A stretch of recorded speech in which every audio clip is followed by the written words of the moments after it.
여호와께서 이르시되 내가 하려는 것을 아브라함에게 숨기겠느냐. 아멘.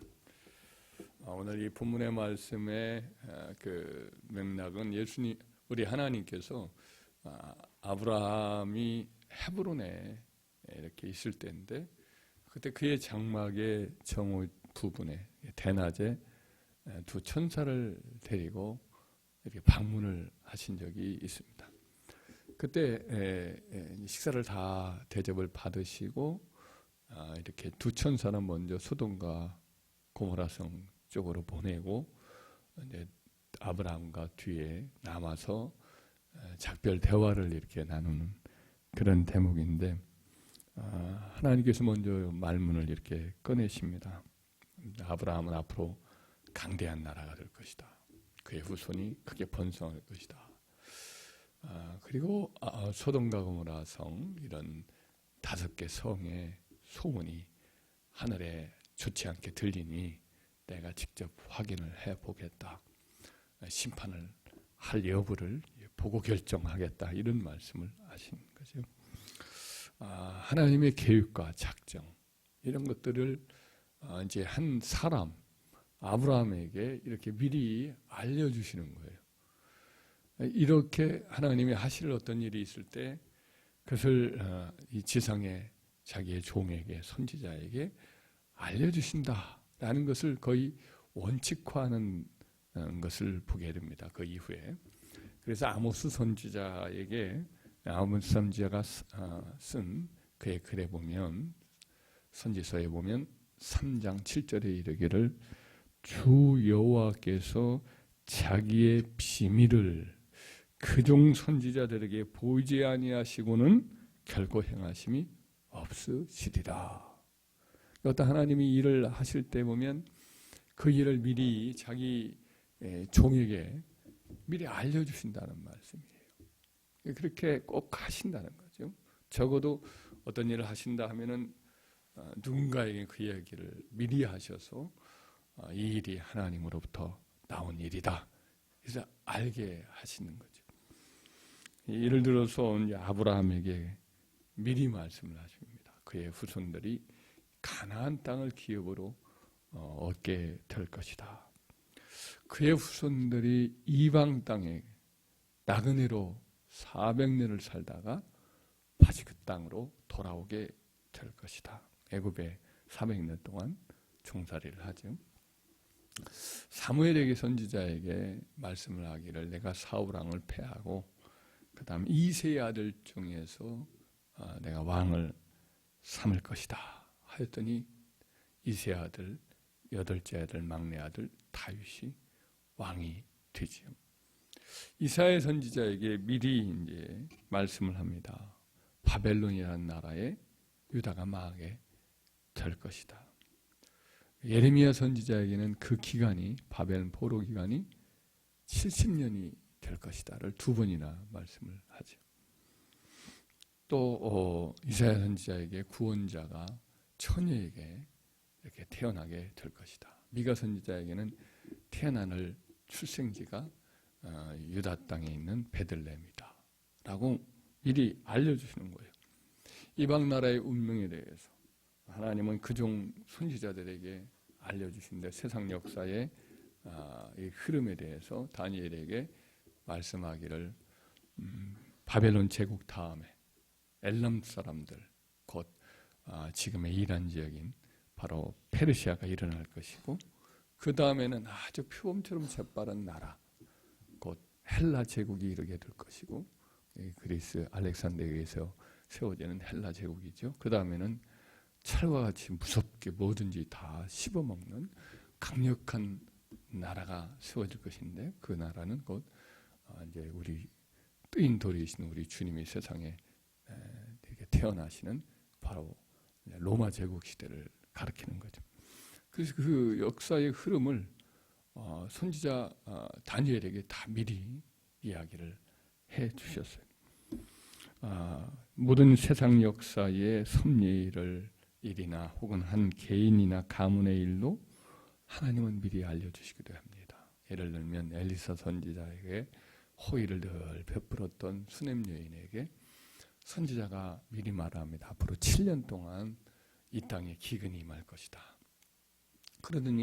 그러면서 이제 이방 나라에 피신을 하도록 이야기를 합니다. 그래서 블레셋 나라에 7년 동안 있다가 이 수넴 여인이 그 아들과 함께 돌아와서 다시 그 땅을 기업을 다시 되찾는 그런 일이 있었습니다.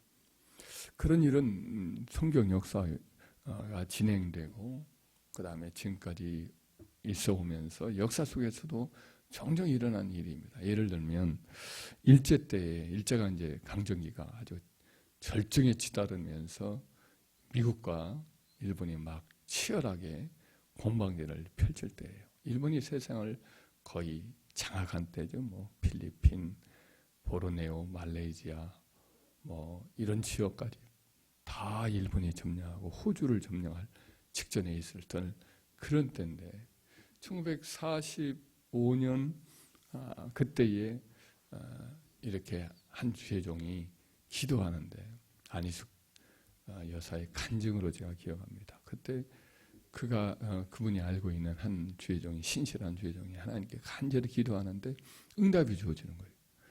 소화 21년은 없을 것이다. 이 소화라는 것은 그 일본의 히로히토 일왕의 통치 할 때 그때의 연호거든요. 연호. 지금 어떤 일왕이 세워지면 그 사람이 통치하는 통치 1년은 뭐 누구 이 소화 1년, 지금은 정령인가 뭐 이렇게 1년, 2년 이렇게 하는 거거든요. 우리 예를 들어서 윤석열 대통령 통치 1년, 통치 2년, 집권 2년, 3년 이렇게 이제 이름을 붙이듯 그렇게 하는 거지. 소화 20년째는 1945년인데 소화 21년은 없을 것이다. 하나님이 이렇게 말씀하시는 것은 일본의 조선 강점이 끝난다는 거죠. 해방이 된다는 거죠. 무슨 말인가 하면서 설마 그런 일이 있을까라고 생각했는데 그대로 이루어졌어요. 우리는 놀랍게 하나님의 택한 백성 예수 그리스도 안에 있는 우리는 바로 이런 비밀들을 하나님이 이렇게 알려주시는 대상이 되기도 해요. 우리가 염려하고 근심하면서 하나님께 기도합니다. 하나님께 이야기합니다. 그럼 종종 하나님 어떤 말씀을 사인을 주실 때가 있어요. 저도 그 말씀을 붙들어요. 그래서 누군가에게 하나님이 이런 응답을 주셨다. 김희성 권사님에게 한번 종종 하나님이 그렇게 말씀하시고 저도 그 어떤 성도에 대해서 염려를 많이 합니다. 그 참 걱정스럽다 그랬는데 그의 헌신을 하나님이 받으셨다. 그래서 그 아들이 하나님의 돌보심을 받을 것이다. 이런 약속을 받았더니 영락없이 또 하나님 그렇게 하시는 걸 봐요. 그래서 이런 걸 보면 하나님 기이한 것 같아요. 그렇게 하나님이 돌봐주시고 은혜를 주시고 이끌어 주신 걸 봐요. 하나님의 역사가 하나님도 지금도 그의 종에게 말씀하신다는 미리 앞날을 얘기하신다는 것을 저는 믿습니다. 할렐루야. 하나님은 자기 백성을 친히 이렇게 돌보시고 그의 앞길도 책임져 주시고 그의 하신 말씀은 하나님 100% 책임져 주시는 분이죠. 예. 그의 하실 일들을 자기 종들에게 이야기를 해 주시는 거죠. 그래서 어떤 분은 그의 글을 쓰기를 자기 자식들에게 재산 물려주지 말고 한 줄의 예언을 주라 이런 말을 한 적이 있는데 참 은혜스러운 말씀 같아요. 한 줄의 약속을 하나님은 받아요. 그럼 그것으로 자녀에 대한 모든 것은 다 하나님이 책임져 주시니까요. 그 참 귀한 글을 제가 봤던 기억이 납니다. 우리 하나님 백성들은 요한복음 15장 15절에 이제부터는 너희를 종이라 하지 아니하리니 종은 주인이 하는 것을 알지 못합니다. 너희를 친구라 하였노니 내가 내 아버지께 들은 바를 다 너희에게 알게 하였습니다. 그랬어요. 예수 믿는 우리들은 다 예수님의 친구로 알기 때문에 친구에게는 어때요? 비밀을 말씀을 서로 주고받잖아요. 다른 사람한테는 얘기 않지만 그 친구에게는 비밀을 얘기하는데 바로 그 친구가 우리 예수 믿는 우리들이에요. 그래서 사도 바울 같은 경우는 그런 말씀들을 종종 했어요. 결혼 문제에 대해서 얘기하면서 고린도전서 7장 40절 말씀에 이르기를 그러나 내 뜻에는 그냥 지내는 것이 더욱 복이 있으리로다. 나도 또한 하나님의 영을 받은 줄로 생각하노라. 하나님의 직접적인 어떤 계명을 받은 것은 없지만은 내가 하나님의 영을 받은 자로서 내 생각이지만 이것이 하나님의 뜻과 일치가 되는 것으로 나는 여긴다 하면서 어떠한 일에 대해서 결정을 이렇게 자기의 뜻을 하나님의 뜻과 일치하는 것으로 여기고 그렇게 권고를 하는 것을 봐요. 하나님과 깊은 교제를 나누다 보니까 하나님의 뜻인지 내 뜻인지 잘 이게 분간 안 하지만 거의 일치가 되는 그런 상황이 되는 거죠.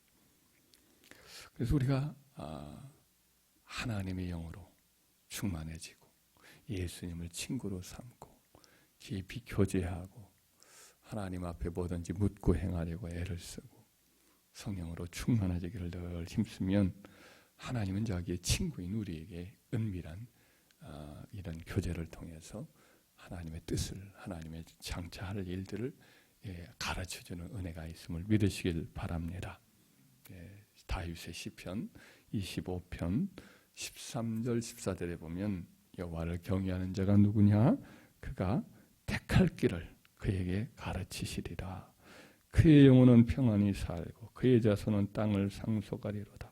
여호와의 친밀하심이 그를 경외하는 자들에게 있으며 그의 언약을 그들에게 보이시리로다. 여호와의 친밀하심, 이 친밀하심이라는 단어는 히브리 말로 소드라는 단어인데 이 소드라는 단어 자체는 어떤 서로 모여가지고 이렇게 이야기하는 거예요. 회의하는 거예요.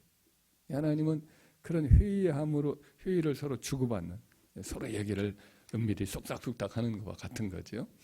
이와 같은 친밀한 교제를 통해서 하시는 교제, 은혜를 자기를 경외하는 자에게 보여주신대요. 그래서 우리가 자주 하나님 앞에 머물러 깊은 기도로 하나님 앞에 마음을 쏟아놓고 또 하나님의 기록된 말씀, 다 하나님이 하신 말씀이니까 이것을 사랑하고 자주 읽고 묵상하고 그러면 하나님이 다윗에게 아브라함에게 또 사도 바울에게 이렇게 가르쳐주신 것처럼 우리에게도 동일한 성령의 감동을 주시고 또 하나님의 뜻을 우리에게 넌지시 깨닫게 하시고 보여주시고 마음의 평안을 주시고 또 구체적으로 말씀도 주시고 이름으로써 우리의 미래도 우리의 앞날도 우리의 자녀들의 앞날도 주님이 알려주시는 은총을 주실 줄 믿습니다.